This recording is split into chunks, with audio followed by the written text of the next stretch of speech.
Christy Duffy for Smart Trend News. Johnson & Johnson reporting its second quarter earnings results before the opening bell this morning. Now to go over the numbers and discuss what's next for the healthcare products maker is Ben Yeoh from Atlantic Equities. Ben, thank you for joining me this morning. Thank you. So, Ben, the company reported an EPS of $1.23. Revenue was $15.3 billion. The Street's average estimate for second quarter EPS was $1.21. Revenue $15.7 billion.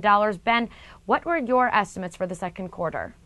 My revenue estimate was also $15.7 billion.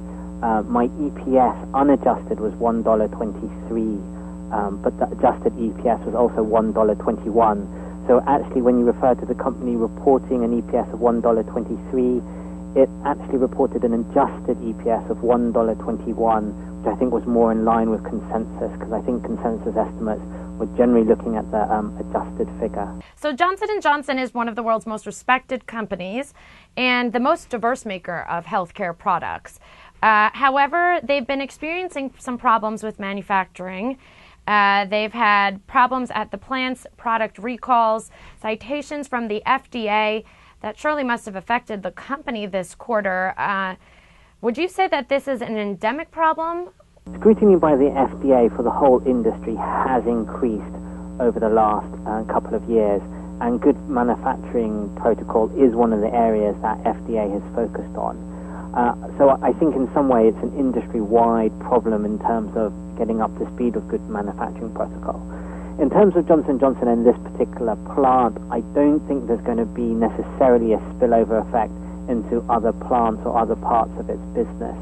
However, it did affect its business, and I think we're talking about an annualized amount of around about $600 million of sales which came from this plant, which won't be occurring this year. And I think when they do start to come back to Johnson & Johnson, which will probably be sometime in 2011, they won't all come back at once, so you will have also a slower ramp-up. Right. Well, did the company mention anything on the conference call about how they plan to basically fix these problems going forward?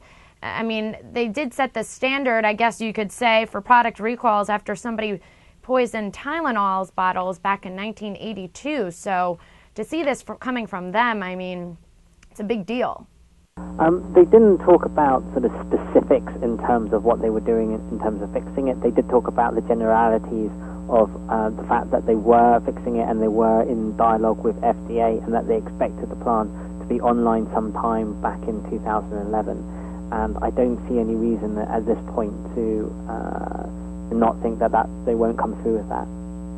So the layoffs at their McNeil Consumer Healthcare unit, there's about 300, 400 people laid off at that Pennsylvania factory where most of the product recalls came from.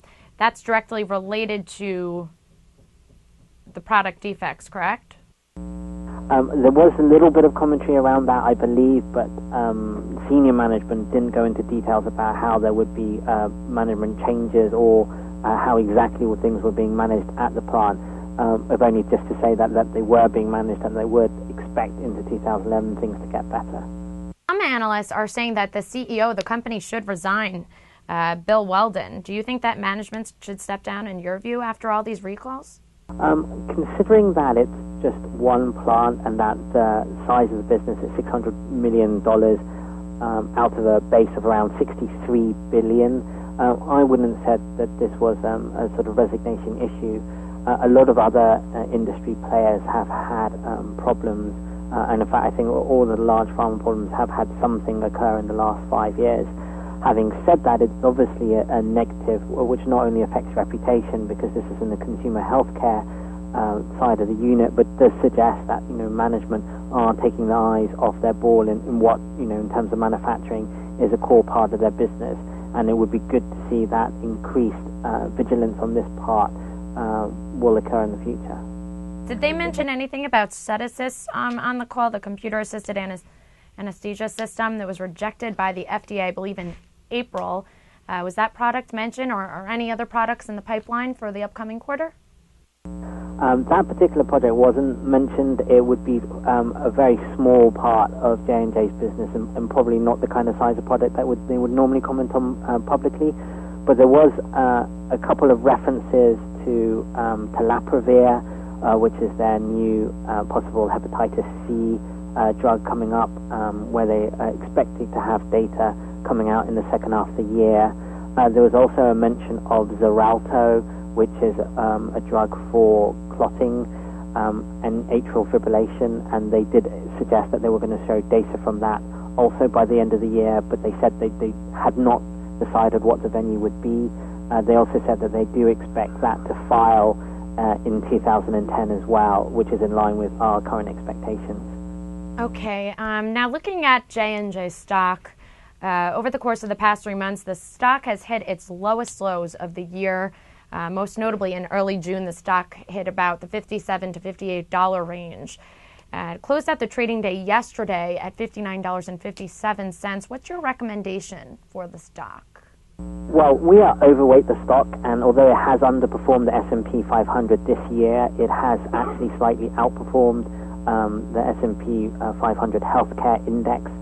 We do believe that the demographics that J&J play in, which is the healthcare demographics, should be able to power a top line which is in the sort of mid-single-digit range, and that with a little bit of leverage, that should be able to get to high single-digit EPS, potentially augmented by some M&A acquisitions as well.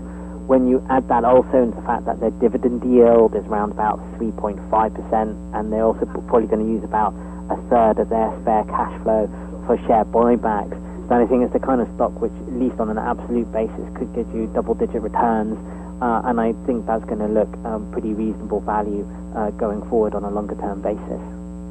Ben, thank you so much. You were pretty much right on target for your second quarter estimates. What do you project for the third quarter? Do you have your EPS and revenue estimates? I don't have them to hand at the moment, and we're sort of going through the motions of trying to absorb what they've said in terms of the second half guidance, so I wouldn't be able to comment on that for you. All right, well, we're looking forward to hearing from you on the third quarter as time goes on. And thank you so much for speaking with us and sharing your insight with us today, Ben. We appreciate it. You're welcome. I'm Christy Duffy for Smart Trend News. For more news and market analysis and earnings updates, make sure you're subscribed to our YouTube channel. That's Trade the Trend. Also, check our website, tradethetrend.com, for more financial headlines.